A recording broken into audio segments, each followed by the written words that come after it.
Mange flere end du tror har været udsat for et seksuelt overgreb. De fleste overgreb begås af en, man kender. Det kan være svært at fortælle det til nogen, men det hjælper at søge hjælp. Kontakt os, når du er klar til det, også hvis du er i tvivl om det var et overgreb.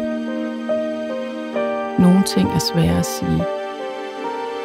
Sig det til os.